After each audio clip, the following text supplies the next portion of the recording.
नमस्कार, आप देख रहे हैं रफ्तार मीडिया। मैं हूं आपके साथ रक्षिंदा खान। आगे आप मेरे साथ देखेंगे उत्तराखंड की तमाम छोटी बड़ी खबरें विस्तार से, लेकिन उससे पहले नजर डालते इस वक्त हेडलाइंस पर।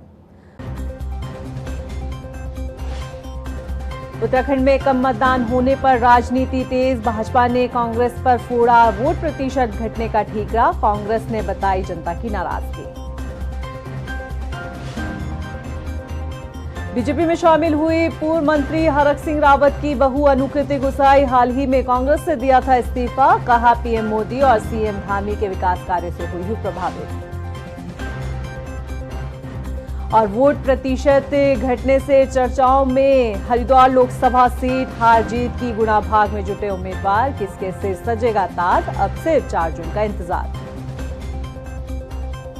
और पौड़ी जिले में बढ़ती वन अग्नि की घटनाओं से स्थानीय लोग परेशान। वन संपदा और पर्यावरण को हो रहा काफी नुकसान। ग्रामीणों का आरोप, वन विभाग बना हुआ है लापरवाह।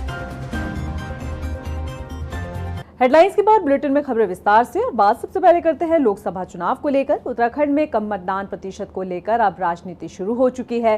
बीजेपी कांग्रेस एक दूसरे पर वोट प्रतिशत घटने का ठीकरा फोड़ते हुए नजर आ रहे हैं। भाजपा के प्रदेश अध्यक्ष महेंद्र भट्ट ने जहां कांग्रेस पर आरोप लगाते हुए कहा कि लोकसभा चुनाव में कांग्रेस ने कोई दिलचस्पी नहीं दिखाई, जिस वजह से वोटिंग कम हुई है, तो वहीं बीजेपी के इस बयान पर कांग्रेस ने पलटवार करते हुए कहा कि भाजपा को जनता का समर्थन नहीं मिला है और अब अपनी हार की बौखलाहट से इस तरह की बयानबाजी बीजेपी कर रही है, जबकि बीजेपी ये जानती है कि जनता उससे नाराज है। वोटिंग थोड़ी कम जरूर हुई, लेकिन हमें भरोसा है कि पार्टी अपने लक्ष्य के अनुसार कुल मतदान का 75% हिस्सा अवश्य प्राप्त करने में सफल होगी। 4 जून को मोदी जी की 400 पार की माला में 5 कमल उत्तराखंड के गूंथे जाना तय हो गया है। अब तक सामने आए आंकड़ों से फिलहाल विगत चुनाव के मुकाबले लगभग अब तो कल मुझे लगता है 2% मत कम मतदान की उम्मीद जताई जा रही है। कम मतदान का सबसे बड़ा कारण कांग्रेस समर्थकों की उदासीनता रही है।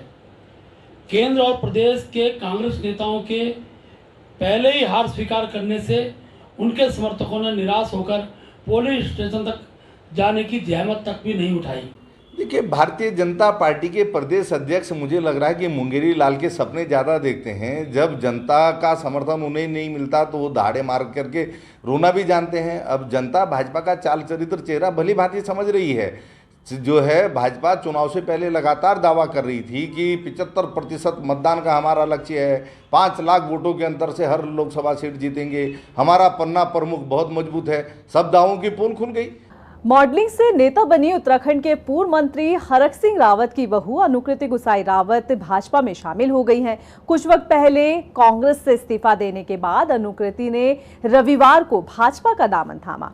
ऐसे में सवाल उठ रहा है कि अनुकृति अपने राजनीतिक सफर की शुरुआत में ही अपने ससुर के नक्शे कदम पर तो नहीं चल रही है। ये रिपोर्ट देखिए। हरक की बहू अनुकृति ने ज्वाइन की बीजेपी। कुछ वक्त पहले छोड़ा था कांग्रेस का हाथ। ससुर के नक्शे कदम पर चल रही अनुकृति। ये तस्वीर साल 2022 की है, जब पूर्व कैबिनेट मंत्री हरक सिंह रावत को पुत्र वधू के मुंह के चलते भाजपा ने पार्टी से बाहर का रास्ता दिखा दिया था। तब भाजपा से हताश हुए हरक सिंह रावत ने पुत्र वधू का राजनीतिक सफर शुरू करने के लिए कांग्रेस का हाथ थामा, लेकिन हाथ के साथ अनुकृति का साथ ज्यादा दिन नहीं चल पाया। हाल फिलहाल में कांग्रेस से इस्तीफा देने के बाद अनुकृति गुसाई रावत ने सभी अटकलों पर विराम लगाते हुए भाजपा का दामन थाम लिया है। कांग्रेस छोड़ भाजपा में अनुकृति के शामिल होने पर अब सवाल उठ रहा है कि क्या अनुकृति अपने राजनीतिक सफर की शुरुआत अपने ससुर के नक्शे कदम पर तो नहीं कर रही हैं। दरअसल अनुकृति रावत ने कांग्रेस के टिकट पर अपने राजनीतिक सफर की शुरुआत की और लैंसडाउन से साल 2022 का विधानसभा चुनाव लड़ा। इस दौरान अनुकृति ने यह दावा किया था कि वे जिस भी पार्टी से खड़ी होंगी उन्हें जीत मिलेगी, लेकिन नतीजा इसके उलट था और उन्हें भाजपा प्रत्याशी और मौजूदा विधायक दिलीप सिंह रावत ने करारी शिकस्त दी। हालांकि विधानसभा चुनाव हारने के बाद भी अनुकृति कांग्रेस में सक्रिय नजर आई, लेकिन अनुकृति की कांग्रेस में ये सक्रियता ज्यादा वक्त नहीं टिक पाई और अब भाजपा में आई अनुकृति बीजेपी के गुण गा रही है। देखिए, मुझे बहुत खुशी है आज कि जो हमारा नेतृत्व है उसने मुझे अपने परिवार का हिस्सा बनाया है। भारतीय जनता पार्टी को मैंने ज्वाइन किया है। आदरणीय नरेंद्र मोदी जी के कामों से प्रभावित होकर जिस तरीके से एक सपना उन्होंने विकसित उत्तराखंड का देखा है, वोकल फॉर लोकल को जिस तरीके से वो पूरे उत्तराखंड में पूरे देश के अंदर प्रमोट कर रहे हैं, आत्मनिर्भर उत्तराखंड, आत्मनिर्भर भारत बनाने की बात करते हैं, ये सभी चीज़ें मुझे प्रभावित करती है। और मुझे उम्मीद है कि जिस तरीके से उन्होंने कहा है कि आने वाला दशक उत्तराखंड का दशक है, मैं उम्मीद करती हूँ कि उत्तराखंड के केंद्र बिंदुओं को वो देखते हुए, समझते हुए उत्तराखंड को विकसित बनाने का काम करेंगे और हम सभी लोग उनके इस महायज्ञ में अपना योगदान देंगे। वहीं कांग्रेस ने अनुकृति को राजनीति में नौसिखिया बताया। कांग्रेस के प्रदेश प्रवक्ता शीशपाल बिष्ट ने कहा कि जनता ऐसे नेताओं को बखूबी जानती है। देखिए, नारी शक्ति का सम्मान कौन करता है कौन नहीं करता है, ये प्रदेश की जनता भली भांति जानती है। और जहाँ तक अनुकृति गुसाई की बात है, वही समय कांग्रेस पार्टी में तो थी नहीं। हाँ, विधानसभा चुनाव जरूर उन्होंने कांग्रेस पार्टी से लड़ा था। और प्रदेश की जनता भली भांति जानती है कि वो राजनीति में नौसिखिया थी, बहुत जो है नई आई थी। उसके बाद भी कांग्रेस पार्टी ने उनको जो सम्मान दिया, जो है बेटियों को आगे बढ़ाने का जो हमारा संकल्प था, उसी के तहत उनको विधानसभा का टिकट दिया था। वो जीत दर्ज नहीं कर पाई। अनुकृति की दल बदल की राजनीति उनके ससुर हरक सिंह रावत के राजनीतिक सफर जैसी है। हरक ने साल 1991 में अविभाजित उत्तर प्रदेश से भाजपा के टिकट पर कल्याण सिंह सरकार में मंत्री रहने के बाद साल 1998 में बसपा और फिर 2002 से 16 तक कांग्रेस और 2022 में भाजपा से 6 साल के लिए निष्कासित होने वाले नेताओं में से एक हैं। अब देखने वाली बात है कि अनुकृति का भाजपा में राजनीतिक सफर कहां तक पहुंचता है। देहरादून से सुशांत सिंह के साथ ब्यूरो रिपोर्ट। उत्तराखंड में लोकसभा चुनाव 2024 का मतदान खत्म होने के बाद उम्मीदवार अपनी हार जीत को लेकर माथापच्ची करते हुए नजर आ रहे हैं, क्योंकि जिस तरह से इस बार वोटिंग परसेंटेज में गिरावट दर्ज की गई है, उससे न सिर्फ प्रत्याशी बल्कि चुनावी विश्लेषकों को भी उलझन में डाल दिया है। लेकिन यहाँ सवाल ये है कि मतदान कम होने की वजह क्या रही और इसका असर क्या होगा। 5 लोकसभा सीट पर मतदान हो चुका है और 5 लोकसभा सीट के आंकड़ों का एनालिसिस लेकर शुरुआत करते हैं हरिद्वार लोकसभा सीट से। उत्तराखंड में लोकसभा चुनाव का मतदान खत्म हो चुका है, लेकिन वोट प्रतिशत में आई गिरावट ने राजनीतिक दलों के माथे पर सलवटें जरूर ला दी है। भाजपा ने इस बार 70% मतदान का लक्ष्य रखा था। ये आंकड़ा छूना तो दूर, बल्कि राजनीतिक दल इस बार पिछले मतदान आंकड़े को छू भी नहीं पाए, जिसकी वजह से उम्मीदवारों की दिल की धड़कनें बढ़ी हुई है और अपनी हार जीत के गुणा भाग में अब जुट गए हैं। 5 लोकसभा सीटों पर मतदान प्रतिशत में सबसे आगे नैनीताल और हरिद्वार लोकसभा सीट ही है। आज की रिपोर्ट में हरिद्वार लोकसभा सीट की बात की जाए तो हरिद्वार में 62.36% मतदान किया गया है, जबकि इस सीट पर साल 2014 में हुए लोकसभा चुनाव में 71.63% मतदान किया गया था और साल 2019 में हुए चुनाव में ये घटकर 68.36 रह गया था। 2 बार लगातार घट रहे मत प्रतिशत की वजह से हरिद्वार लोकसभा सीट अब काफी चर्चाओं में आ गई है। इस बार की कम वोटिंग परसेंटेज ने न सिर्फ बीजेपी और कांग्रेस की मुश्किलों को बढ़ा दिया है, बल्कि सीट से मैदान में उतरे उम्मीदवारों की मुश्किलें भी अब बढ़ती हुई नजर आ रही है। हालांकि 4 जून को आने वाले चुनाव परिणाम के बाद ही इस बात का फैसला हो पाएगा कि मुश्किलें किस दल की बढ़ेंगी। लेकिन उससे पहले हरिद्वार लोकसभा सीट के अंतर्गत आने वाली 14 विधानसभाओं की वोटिंग परसेंटेज के आंकड़े पर एक नजर डाल लेते हैं। भगवानपुर विधानसभा सीट की अगर हम बात करें तो यहाँ पर 68.58% मतदान हुआ है, जो कि कांग्रेस की सीट है। रानीपुर में 60% मतदान हुआ है, जो कि बीजेपी की सीट है। धर्मपुर में 51.80% मतदान हुआ है, जो कि बीजेपी की सीट है। डोईवाला में 57.45% मतदान हुआ है, ये भी बीजेपी की सीट है। हरिद्वार में 54.84% मतदान हुआ है, ये भी बीजेपी की सीट है।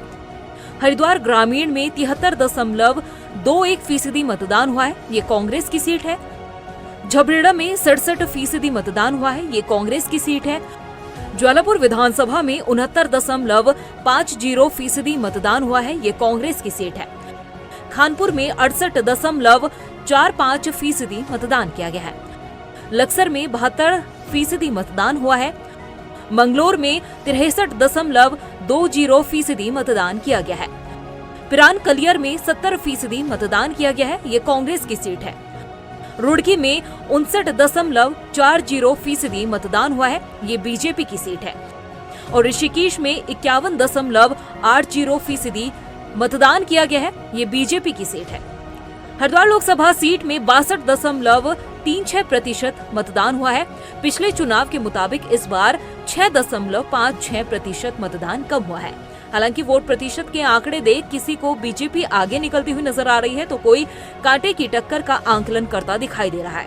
भाजपा विधायकों वाले क्षेत्र में कम मतदान होने पर कुछ का आंकलन कांग्रेस के पक्ष में जाता दिखाई दे रहा है। इससे इतर बसपा और निर्दलीय उमेश कुमार के समर्थक कम मतदान प्रतिशत को अपनी जीत सुनिश्चित होने का दावा करते हुए नजर आ रहे हैं। लेकिन यहाँ पर हमारा सवाल ये है कि इस बार वोट परसेंटेज में जो गिरावट आई है उसकी वजह क्या रही?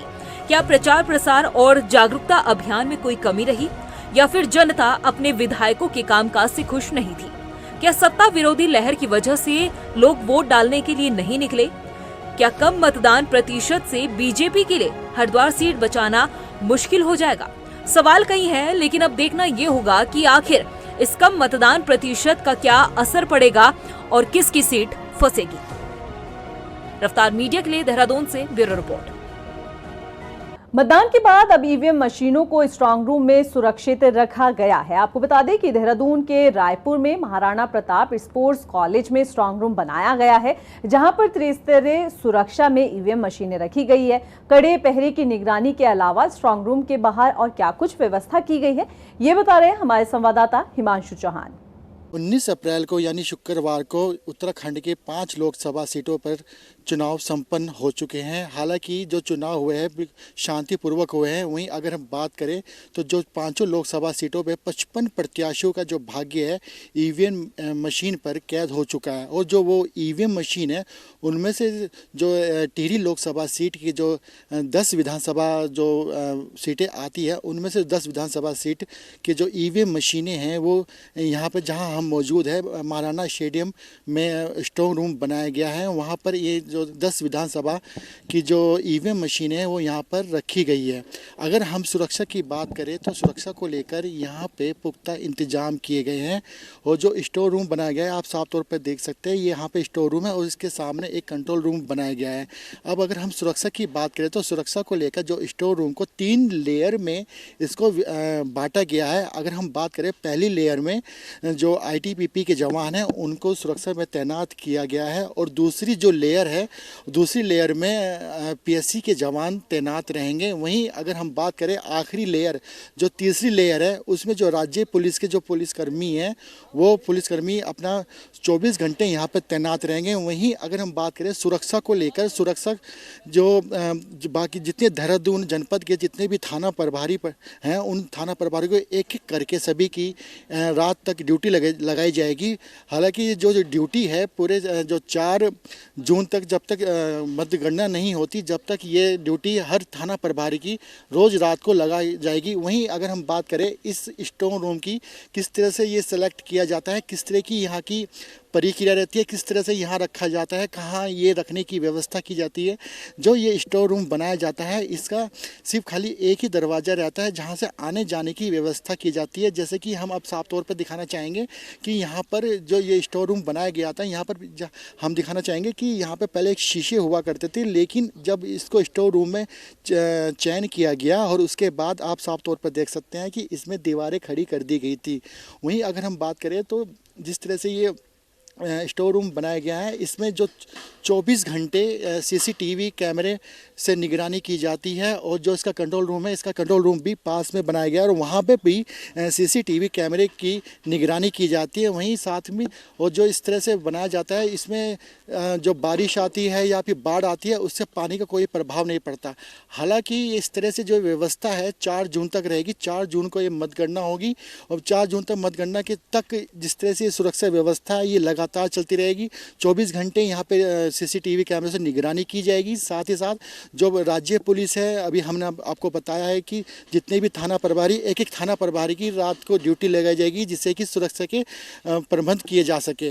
अब आने वाले समय में देखना होगा कि जब जैसे 4 जून को मतगणना होनी है तो कौन लोकसभा सीट से प्रत्याशी जीत कर आता है। कैमरा पर्सन मनवर के साथ हिमांशु चौहान, रफ्तार मीडिया, देहरादून।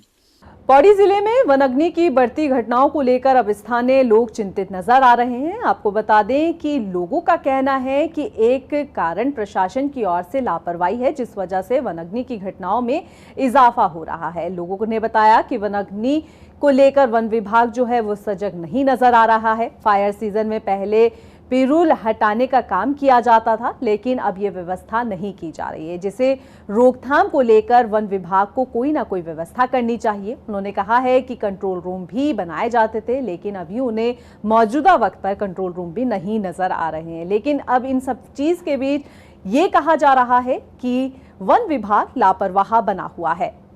इस तरह से जो ये वनों पे आग लग रही है, इसके लिए स्वयं यहाँ के लोग दोषी हैं और इस वन संपदा को नुकसान पहुंचाने में हम लोग स्वयं इसके लिए दोषी हैं, क्योंकि इस वन संपदा से हमको कई प्रकार के नुकसान होते हैं। इसमें वन जीव रहते हैं, पशु पक्षी रहते हैं और यहाँ पे कई प्रकार के कई प्रजाति के पेड़ होंगे, कई वन संपदा होगी, जिसके बारे में शायद हमको भी ध्यान नहीं होगा। शासन का भी जो है बहुत लापरवाही है कि प्रशासन जो इसमें ध्यान नहीं दे रहा है। और जो वनाग्नि जो हमारा समय जो शुरू होता था, उससे पहले जो है जन जागरूकता जो है गांव में जो फैलाई जाती थी, जन जागरूकता कार्यक्रम जो गांव में चलते थे, वो बिल्कुल नहीं चल रहे हैं। एक संदेश, जबकि आज की डेट में हमारे पास संसाधन बहुत हो गए हैं, हम सोशल मीडिया के माध्यम से उन चीज़ों को हम जो है फैला सकते हैं कि भाई हमें वनाग्नि को जो है रोकना है।